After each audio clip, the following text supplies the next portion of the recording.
été contraint de démissionner. Que préféreriez-vous? C'est la question que l'on vous a posée dans un sondage Toluna Harris Interactive pour Challenge. 49% des sondés disent vouloir la démission d'Emmanuel Macron. 36% souhaitent un nouveau Premier ministre. 15% une dissolution. La moitié des personnes interrogées par Harris Interactive, en l'occurrence pour Challenge, disent vouloir le départ du président de la République. C'est considérable. Il faut se rendre compte du malaise démocratique dans lequel on est plongé pour que la moitié des Français sondés réclament la démission du président de la République. Ça va évidemment de pair avec l'impopularité qui est record pour le chef de l'État et pour son Premier ministre. Bon, lui, il va quitter son poste. Emmanuel Macron ne va pas quitter son poste. Il l'a redit. Il va présider jusqu'au dernier quart d'heure. Les 2 années qui arrivent vont être très longues et il va falloir pour Emmanuel Macron, tôt ou tard, d'une façon ou d'une autre, renouer un lien démocratique avec les Français. Alors ça peut passer par une dissolution, ça peut passer par des référendums, pourquoi pas. On en avait entendu parler lors de ses vœux le 31 décembre dernier. Il fallait trancher des sujets déterminants. Bon, pour l'instant, on n'en a pas vu la couleur. Donc voilà, mais en tout cas, il va falloir forcément à un moment purger ce malaise démocratique qui est en place aujourd'hui dans notre pays pour qu'un Français sur 2 réclame la démission du président de la République. C'est que vraiment la situation politique est vraiment très compliquée. Il faut se rendre compte quand même du malaise dans lequel on est plongé depuis maintenant 1 an. Merci beaucoup Thomas. Restez bien avec nous dans un instant. Nicolas Pouvremontier, directeur de l'Observatoire de l'immigration et de la démographie. On va parler d'une nouvelle filière d'immigration, la filière étudiante. À tout de suite. C'est News, il est 7h40. Bonjour Nicolas Pouvremontier. Bonjour. Merci d'être avec nous. Vous montrez dans une étude que l'immigration étudiante choisie profite surtout aux étudiants africains et maghrébins et non à ceux initialement ciblés par le gouvernement. Pourquoi cette différence entre intention et réalité? On parle de ce qu'on peut qualifier, vous allez nous le dire, de nouvelles filières d'immigration. C'est la filière étudiante. Absolument. Et je pense que pour comprendre l'intention, il faut revenir à l'origine de cette stratégie qui est ce qu'on appelle la stratégie Bienvenue en France, qui a été annoncée à l'époque d'Édouard Philippe. Le gouvernement a annoncé un objectif qui était essentiellement quantitatif, c'est d'avoir 500 000 étudiants étrangers en France d'ici à 2027, avec des objectifs qualitatifs qui étaient un peu avancés comme ça, des étudiants méritants, des étudiants excellents, etc.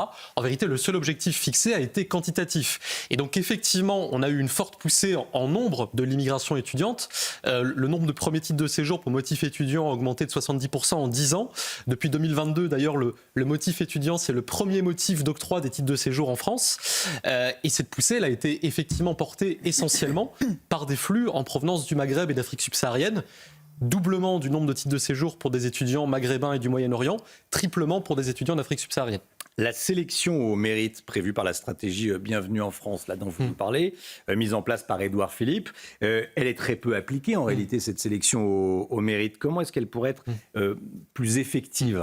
Écoutez, effectivement, et déjà, expliquez-nous pourquoi elle n'est pas appliquée. Bien sûr. Alors, en vérité, aujourd'hui, le gouvernement a choisi de déléguer la politique d'immigration aux universités. Ce qui est prévu dans la loi, c'est qu'à partir du moment où on est un étranger extra-européen, qu'on est admis dans une université ou un établissement d'enseignement supérieur français et qu'on peut se prévaloir de ressources d'au moins 615 € par mois, ce qui est quand même pas grand-chose en termes d'autosuffisance, notamment en Île-de-France, qui est la principale région d'accueil de l'immigration étudiante, eh bien on se voit délivrer de droit un titre de séjour. Et donc en fait, ce sont les universités et les établissements d'enseignement supérieur qui décident aujourd'hui de cette politique d'immigration.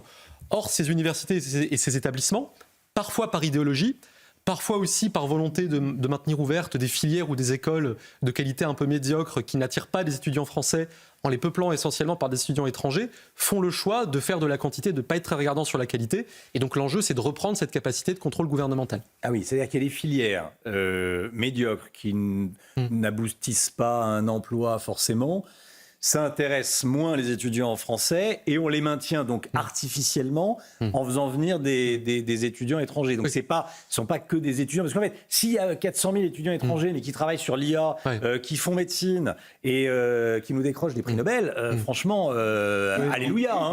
Mais en réalité, ce n'est pas ça que vous nous décrivez. C'est pas ça. C'est-à-dire qu'effectivement, quand Édouard Philippe en avait parlé, il avait parlé de l'intelligence artificielle. Quand Emmanuel Macron en avait parlé, il avait parlé de cohortes d'étudiants chinois, indiens et russes. Or, la vraie difficulté, c'est effectivement aujourd'hui, au-delà du nombre, le profil qualitatif de ces étudiants avec 3 aspects. un très fort taux d'échec académique. On a 2/3 des étudiants étrangers en France qui n'obtiennent pas leur licence en 3 ans, jusqu'à 75% parmi les étudiants maghrébins. Ils n'obtiennent pas leur licence en 3 ans. Qui n'obtiennent pas leur licence en 3 ans, pour ceux qui l'obtiennent.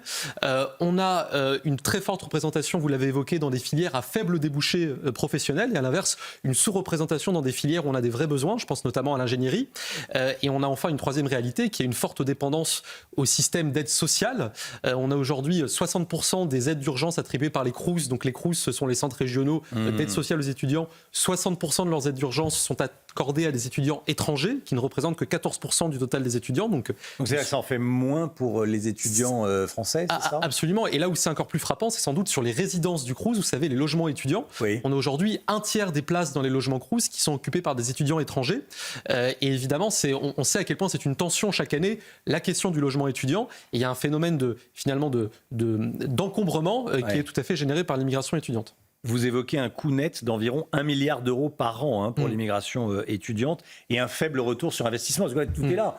C'est ce qu'on se disait à l'instant. C'est-à-dire que s'il y avait 400 000 personnes qui travaillaient, qui venaient bosser, qui déposaient des brevets ensuite, étaient ingénieurs, médecins, avocats, à la limite, ça peut se défendre. Et effectivement, ce coût net d'1 milliard d'euros, il est calculé par la Cour des comptes, qui prend des estimations très prudentes. C'est-à-dire que c'est à la fois les recettes et les dépenses. Dans les recettes, elle compte la TVA payée par les étudiants, même quand les ressources des étudiants viennent des bourses. Donc en vérité, c'est pas vraiment une recette. Elle prend pas en compte leur assurance maladie. Et c'est vrai que la vraie difficulté, c'est que cette immigration étudiante, aujourd'hui, elle est devenue, pour une part des pays d'origine, une voie parmi d'autres pour s'installer durablement en France. Et là, il y a de très forts écarts selon les pays. L'exemple type, c'est l'Algérie. Un étudiant en échec n'est pas obligé de rentrer ensuite dans son pays ? Non. En fait, il y a des critères de renouvellement des titres de séjour qui sont extrêmement larges. C'est-à-dire que pour renouveler son titre de séjour, il ne faut pas avoir redoublé plus de 3 fois la même année. Il ne faut pas... Oui, donc c'est quand même relativement large. Il ne faut pas être complètement nul. Il faut pouvoir prouver son assiduité au TD obligatoire. Il ne faut pas avoir fait de changement de cursus sans rapport avec le cursus initial. Et encore, même quand ces critères ne sont pas remplis, l'administration est très prudente. On a seulement 1,7% des dossiers de renouvellement qui aboutissent à des refus. Et de ce point de vue-là, c'est vrai que c'est surtout pour certains pays d'origine un moyen de mettre le pied en France. Et l'exemple algérien est très frappant. L'Algérie, c'est le 2e pays d'origine des étudiants étrangers en France après le Maroc. Vous prenez l'ensemble des Algériens qui ont eu un titre de séjour étudiant une année N, vous les retrouvez 8 ans plus tard. 8 ans plus tard, vous en avez plus de 60% qui sont toujours en France avec un titre de séjour, dont les 2/3 avec un titre pour motif familial. Et ça n'inclut pas l'immigration clandestine, ceux qui sont simplement restés après l'expiration de leur visa. Ce qui veut dire, si je vous suis, que quelqu'un qui est rentré pour faire des études avec un visa étudiant, quoi qu'il arrive, reste en France. S'il veut s'en donner les moyens, il peut rester en France. Et c'est d'autant plus facile dans le cas algérien parce que cette surreprésentation des motifs familiaux a beaucoup à voir avec le contenu de l'accord franco-algérien dont on parle légitimement. Merci beaucoup Nicolas Pouvrevanti. C'est toujours limpide avec vous. Bravo, parce que ce sont des sujets, c'est compliqué. C'est des sujets compliqués, ce sont des problématiques compliquées s'il en est. C'est toujours clair comme de l'eau de roche. Merci beaucoup Nicolas. Merci. Il est 7h47. L'économie tout de suite. On va parler de votre état d'esprit en ce moment, de notre état d'esprit. Les Français sont inquiets et du coup dépensent moins. Votre programme avec Zéro Optical. Zéro Optical, le réseau des opticiens en pharmacie. Votre programme TV, c'est avec PAP, 50 ans d'immobilier pour les particuliers. PAP. La politique française impacte-t-elle les dépenses des Français ? C'est la situation politique qui pourrait impacter. Les Français sont inquiets. La crise politique, ça apporte de l'incertitude chez les consommateurs. Alors que les prix augmentent, certains n'hésitent pas à adapter leurs dépenses. Vous allez le voir dans ce reportage signé Alexandra Bischoff et Kinson. Franck est boucher sur ce marché depuis 9 ans. Il le reconnaît, avec l'inflation, manger de la viande est devenu un plaisir coûteux. Les prix sur la viande n'ont jamais été si chers qu'aujourd'hui. Ils font attention aux étiquettes, ils sont sensibles aux promotions, etc. Beaucoup plus qu'auparavant. Une vigilance assumée du côté des consommateurs qui font plus attention. Quand on fait nos courses, qu'on fasse soit le marché sur du produit frais ou qu'on aille en supermarché, on sent vraiment la hausse des prix. Les Français qui le peuvent économisent davantage par précaution. Le taux d'épargne des ménages, déjà très élevé, a encore progressé de 0,3 points au cours des 3 derniers mois pour atteindre 18,9% selon l'INSEE. Du jamais vu depuis le début des années 80. Pour plusieurs d'entre vous, le responsable de cette situation est le gouvernement. J'estime que la faute revient, oui, à nos dirigeants. Chaque Français a un petit